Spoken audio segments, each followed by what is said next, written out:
Let me tell you the truth. Life is deceptively short. 20 years looks far till you cover it. 40 years looks far till you cover it. 50 years looks far till you cover that distance. 80 years looks far till you cover it. Do you know?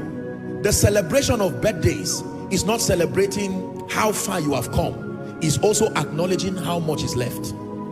Did you hear what I said? It is not just celebrating how far you have come. Listen, it is celebrating how much is left. So if you are 50 years today and you are supposed to live 80 years on earth, you are not celebrating 50 years. You are celebrating 30 years remaining. If you are supposed to live 70 years and you are celebrating 65 years, what you are celebrating is 5 more years. How foolish do you want to live when you have 5 more years to live? I was watching one video of Reinhard Bonnke 5 years ago, and I said, do you know 5 years ago, as at the time he was saying it, maybe he did not know that he had only 5 years. There are people who, as at January, they died in May. They didn't know that when they celebrated New Year, it was 5 more months to live. How would you live if you knew, not to make you afraid, that this is the last Joshua Selman's birthday you will see? If you are afraid of death, better come for an altar call when I make one. Imagine that by some way God reveals to you now that by December I will call you home. That means this is June, Abi, July, August, September, October, November, December. You have 6 more months.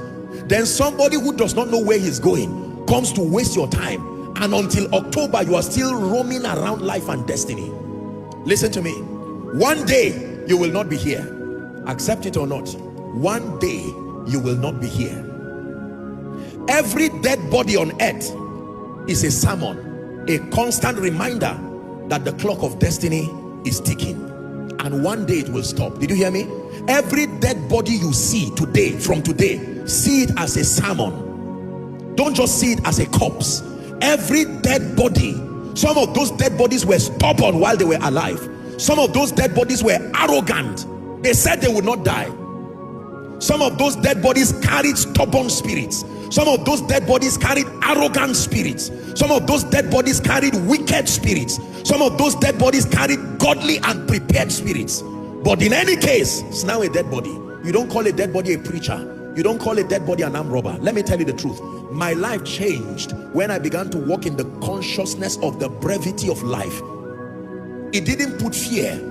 It just brought an awareness in me. When people die, especially people around at least my ministerial sphere of influence, I'm usually the first they reach, and they say so person has died. You see that? And while I condone with the family and console them, I use that dead body as a message again. There was a day that dead body had a sermon too. There was a day that dead body had a preacher say, one day you will die, and the dead body said yes. Now that dead body is the one who is being used as a sermon. Let me tell you the truth. We are not called to fear death. It's not a wise way to live. We are called to be aware that life, like the hymn writer would say, life at best is very brief, like the falling of a leaf. Are we together? Like the binding of a sheaf. Life at best is very brief. Whether you listen and take me serious or not, here connected and following across the globe, one day if Christ tarries, your children or your grandchildren will have a cause to be surrounded around your corpse, and you will be dug 6 feet, and they will say, here lies the body of XYZ. The question is where you will be when all that is done, because this body you see returns to dust, but cessation of living never happens.